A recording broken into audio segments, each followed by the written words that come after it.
yung complex problems, in my opinion, is a problem you don't solve alone. Okay?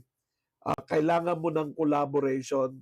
Just to understand the problem, kailangan mo ng input ng iba't ibang stakeholders, no? Makita mo yung iba't ibang perspective nila, and from there form a theory or a hypothesis, and then experiment, no? Try out different kinds of things to gather more knowledge about the problem. Parang trial and error, no? Does this solve the problem? Does this solve the problem? Okay? Experimentation to discover patterns and gain more knowledge, and repeat as necessary with the goal of moving your problem into another category.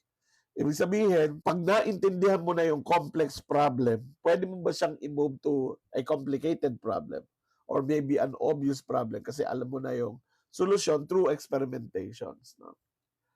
And then you always go back to monitoring and evaluation, no?